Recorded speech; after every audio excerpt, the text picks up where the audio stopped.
Hello वैंक्शन and ईजहन lover, welcome back to our channel. Thank you guys आपके प्यार और सपोर्ट के लिए।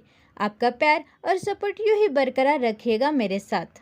अगर अपने चैनल को सब्सक्राइब नहीं किया है तो प्लीज़ सब्सक्राइब कर देना। आज हम इटर्नल लव का नेक्स्ट पार्ट देखने वाले हैं। लास्ट पार्ट में हमने देखा विंग के घर से निकलने के बाद वांग जी उसके साथ ही रहता है और उसे कंफर्ट देता है। हमने उनके पास्ट के बारे में भी देखा। वांग जी को उनके पास्ट के बारे में सब कुछ याद है, पर विंग को अभी तक पास्ट के बारे में कुछ भी याद नहीं आया। पास्ट में विंग का नाम शियान था। वांग जी ने विंग को इलिंग के एक गांव में रखा हुआ था और वो अपनी पढ़ाई और जिम्मेदारी संभालने के लिए क्लाउड रिसेस में वापस आ गया था। पर उसने विंग को वहाँ खतरा ना हो इसीलिए उसने शियांग को भी उसके साथ रखा हुआ था।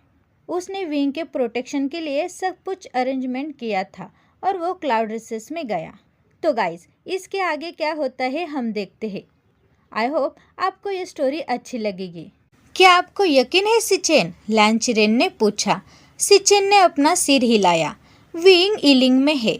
इलिंग के लोग अच्छी तरह से जानते हैं कि वे कौन है। इतिहास फिर से दोहरा रहा है अंकल।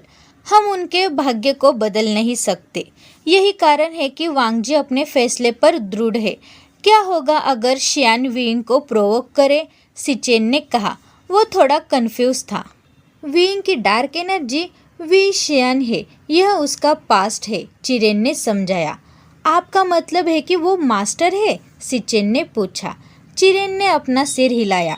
वो ग्रैंड मास्टर है डेमोनिक कल्टीवेशन का, एक प्योर हर्ट वाला आदमी जो किंग है डेमोनिक कल्टीवेशन का, लैन चिरेन ने कहा। इसका मतलब है कि ये उनका पुनर्जन्म है। पर विंग को अपने पावर के बारे में कैसे कुछ याद नहीं? सिचेन ने कहा।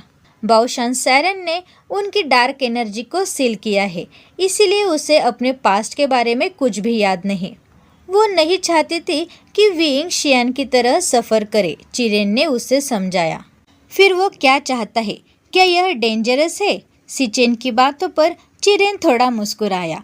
वो पास्ट के बारे में सब कुछ जानता है, लेकिन उसने सिचेन को सब कुछ नहीं समझाया। वो सिर्फ अपना प्यार पाने के लिए वापस आ गया है। वांग जी भी उससे बहुत प्यार करता है।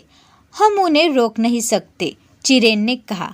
सिचेन ने अपने अंकल की ओर देखा। वो इलिंग पेट्रियार्क का पुनर्जन्म है और वांग जी इसे अच्छे तरह से जानता है, चिरेन ने कहा। अब सिचेन को सब कुछ समझ में आ गया। यहाँ इलिंग में अचानक गुफा में एक्सप्लोजन हुआ, जिससे अन्य लोग अपने घर से बाहर आ गए। उन सभी ने विंग को देखा जो गुफा से बाहर भाग रहा था। फिर से नहीं विंग, शियांग ने विंग को घूरते हुए कहा। विंग ने उस पर मुस्कुराया।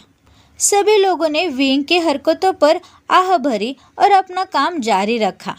मैंने सोचा था कि तुम खेत में होगे, विंग ने कहा। क्या तुम आलू चाहिए या मूली? शियांग ने पूछा। मुझे मूली से नफरत है, विंग ने कहा। शियांग उसके पास बैठ गया। मुझे लगा कि आप उससे मिलने जा रहे हैं। इससे पहले कि विंग अपना सेंटेंस पूरा करता, शियांग ने उसे कट कर दिया। मुझे कितनी बार कहना पड़ेगा कि मेरे मन में उसके लिए कोई फीलिंग्स नहीं है? शियांग की बातों पर विंग मुस्कुराया। पर मुझे ऐसा नहीं लगता। तुम जो खुद से कह रहे हो ये बिल्कुल झूठ है। मैं जानता हूँ कि आप दोनों एक दूसरे से प्यार करते हैं। फिर आप किसका इंतज़ार कर रहे हैं? आपको फीलिंग्स को उसके सामने कबूल करना चाहिए, विंग ने कहा। हो सकता है कि वो आपका इंतज़ार कर रहा होगा। वो चाहता होगा कि आप उसे पहले कन्फेस करें, विंग ने मुस्कुराते हुए कहा।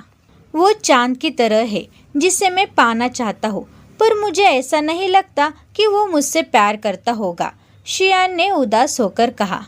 विंग ने उसके कंधों पर मारा। भूल जाओ, चलो हम बाजार चलते हैं, विंग ने कहा। दोनों उठकर बाजार चले गए।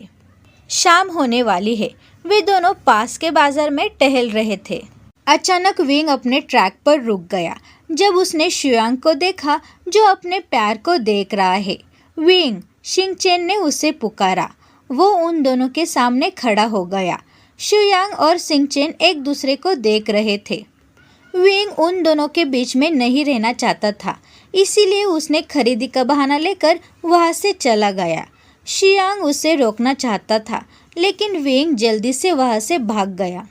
विंग बाजार में टहल रहा था, तभी एक आदमी उसके सामने खड़ा हो गया। उस आदमी के साथ गुंडे भी थे। तुम बहुत सुंदर हो, पास में एक सराय है, तुम 1 नाइट के लिए कितना लोगे? उस आदमी की बातों पर विंग मुस्कुराया। मैंने तुम्हें यहाँ कई बार देखा है, तुम्हारे जैसा कोई सुंदर नहीं है, मैं तुम्हें खुश करना चाहता हूँ, उस आदमी ने पूछा। विंग ने उससे लात मारी, जिससे वो आदमी अपने घुटने के बल गिर गया। उसके आदमियों ने विंग पर हमला करने की कोशिश की, लेकिन विंग के सामने शियांग और सिंगचिन अपनी तलवार लेकर खड़े थे। उन दोनों को देखकर वे सब आदमी चौंक गए और पीछे हट गए। तुम गरीब किसानों के बारे में जानते हो? विंग ने उन लोगों की बहुत हेल्प की है, तुम उससे फिर से छूने की कोशिश मत करना। क्या तुम मरना चाहते हो? फू पेई ने कहा। हम इसका ख्याल रखेंगे अंकल, सिंगचिन ने कहा। फू पेई ने उस आदमी को छोड़ दिया और वहां से चला गया। क्यों हर कोई एक राजकुमारी की तरह मुझे प्रोटेक्ट करने की कोशिश कर रहा है? विंग ने आह भरते हुए कहा। हाँ, आप वांग जी की राजकुमारी हो, शियांग ने मुस्कुराते हुए कहा। मैं उसे अकेला संभाल सकता था, विंग ने कहा, लेकिन हम नहीं चाहते कि आपको चोट पहुंचे, सिंगचेन ने कहा और उसने शियांग की तरफ देखा। विंग अपने दोस्त की हेल्प करना चाहता था, इसीलिए उसने सिंगचेन को रहने के लिए कहा। इससे शियांग थोड़ा चौंक गया, लेकिन उसने भी सिंगचेन को रहने के लिए कहा। उन तीनों ने एक सराय में खाना खाया और अपने घर चले गए। विंग को नहीं पता कि सिंगचेन बाओशान सैरन का डिसिपल है और वो एक रक्षकों में से एक है, पर सिंगचेन को विंग के बारे में सब कुछ पता था। ईलिंग के लोग विंग को एक राजकुमार की तरह मानते हैं।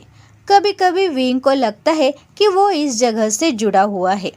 वहाँ रहने वाले लोग सामान्य थे, जो अपने परिवार के साथ एक खुशहाल जीवन जी रहे थे।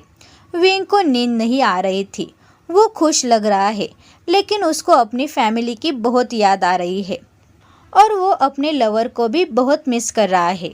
वो नहीं चाहता था कि उसकी वजह से वांग जी खतरे में पड़े, इसीलिए उसने फोर्स करके वांग जी को क्लाउड रिसेस भेज दिया था। दिन पे दिन बीत गए। विंग ने कई इक्विपमेंट का इन्वेंट किया, जैसे कि आत्मा दिशा दिखाने वाला कंपास, शक्तिशाली तावीज भी बनाए थे, क्योंकि वो जानता है कि कुछ आत्माएं उन पर हमला करने की कोशिश करते हैं जब वे काम के सिलसिले में गांव से बाहर जाते हैं। विंग छोटे छोटे काम में लोगों की हेल्प भी करता है। वहाँ के लोग विंग को ज़्यादा काम नहीं करने देते। वे नहीं चाहते कि उसके कीमती हाथों को चोट पहुँचे या काम करके विंग थक जाए। वो लोग उसका बहुत ख्याल रखते हैं। विंग एक दुर्लभ पुरुषों में से एक है जो जन्म दे सकता है, इसीलिए उसने वे स्ट्रांग है ये दिखाता रहता है, पर असलियत में वो एक कमज़ोर है। विंग, मैंने न्यू वाइन बनाई है, क्या आप इसका स्वाद लेना चाहते हैं? अंकल फू पेई ने कहा। वाइन के नाम पर ही विंग मुस्कुराया और कहने लगा, बिल्कुल बिल्कुल, मैं ज़रूर लूँगा। रात में सब गांव वाले एक खेत में एक साथ मिलकर खाना खाते हैं। विंग शियांग को चिढ़ा रहा था, क्योंकि सिंगचेन शियांग को खाना खिला रहा था। ईलिंग में लोग अमीर नहीं होते हैं, लेकिन वे एक सुखी जीवन जीते हैं। विंग उनसे बहुत अटैच महसूस करता है। रात का खाना होने के बाद वो लव बर्ड्स को छोड़कर अपने फेवरेट प्लेस पर चला जाता है। वो जगह उसे बहुत पसंद है, वो जगह उसे बहुत शांत करती है, लेकिन हाल ही में उसे ऐसा लगता है कि वो किसी का इंतज़ार कर रहा है। वो शांत सरोवर को निहारते हुए किनारे पर बैठ जाता है। हो सकता है कि मुझे लैंज़हैन की बहुत याद आ रही है, इसीलिए ऐसा होता होगा, पर उसने कहा था कि वो आज यहाँ आएगा। विंग ने मन में सोचा। उसका दिल जोर से धड़क रहा है। वो खुद को आराम देने की कोशिश करता है। विंग, उसने वांग जी की आवाज़ सुनी। उसने देखा कि लैंज़हैन पेड़ के पास खड़ा है। वांग जी को देखते ही उसकी सांसें नॉर्मल हो गई। तुम यहाँ आए, ये कहकर विंग मुस्कुराया और उसकी तरफ दौड़ा। वांग जी ने विंग को कसकर गले लगाया। लैंज़हैन, मैंने तुम्हें बहुत मिस किया, विंग ने कहा। मैंने भी तुम्हें बहुत मिस किया विंग, वांग जी ने कहा। विंग आज भी बहुत खुश है। लवर की बाहों में उससे खुशी मिलती है। दोनों एक दूसरे को देखते हैं। लैनज़ैन, तुम्हारा हेडबैंड टेढ़ा हो गया है, विंग ने कहा। तो तुम किसका इंतज़ार कर रहे हो? इसे ठीक करो, लैन वांगजी ने कहा। ए चेंग ने कहा था कि मैं तुम्हारे हेडबैंड को शादी से पहले छू नहीं सकता, लेकिन तुम चाहते हो तो मैं इसे तुम्हारे लिए ठीक करूँगा। विंग ने वांगजी के हेडबैंड को एडजस्ट किया। वांगजी मुस्कुराया और विंग की तरफ देखने लगा। क्या आप जानते हैं विंग, इसे केवल पत्नी, बच्चे या फैमिली ही छू सकती है। वांगजी की बातों पर विंग रुक गया और वांगजी की तरफ देखने लगा। मैं एक लड़की नहीं हूँ, इसीलिए पति होना चाहिए, विंग ने कहा। वांगजी ने विंग की कमर पकड़कर उसे अपने करीब खींच लिया। लेकिन विंग, तुम फ्यूचर में मेरे बच्चों को जन्म देने वाले हो। वांगजी की बातों से विंग के गाल लाल हो गए थे। विंग शर्माते हुए अपने लिप्स को बाइट करने लगा। अपने लिप्स को जोर से मत बाइट करो, इसे देखकर मुझे तुम्हारे लिप्स को बाइट करने का मन करता है। ये कहकर वांगजी ने अपनी पकड़ विंग के अराउंड मजबूत की। वांगजी अपनी उंगलियों से विंग के लिप्स को छू रहा था। वांगजी के हर टच से विंग को हॉट महसूस होने लगा। अब विंग खुद को कंट्रोल नहीं कर सकता। विंग अपने पैर की उंगलियों पर खड़ा हो गया और धीरे से वांगजी के लिप्स पर किस किया। मैं तुम्हारा हूँ लैनज़ैन, इसीलिए कुछ भी पूछने की जरूरत नहीं है। तुम जो चाहो वो कर सकते हो, विंग ने मुस्कुराते हुए कहा। तुम नहीं जानते विंग, तुम क्या कह रहे हो, वांगजी ने कहा। विंग अपने हाथों में वांगजी के गाल पकड़ता है। लैनज़ैन, मुझे पता है, मैंने कहा था कि अपने आप को कंट्रोल मत करो। विंग आगे कुछ कह नहीं वाला था कि वांगजी उसे किस करके रोक देता है। विंग अपनी आंखें बंद करता है और उसे रिटर्न किस करने लगता है। वांगजी उसके लिप्स पर बाइट करने लगता है। धीरे धीरे उनका किस हॉट होने लगता है। थोड़ी देर बाद विंग ने किस ब्रेक किया।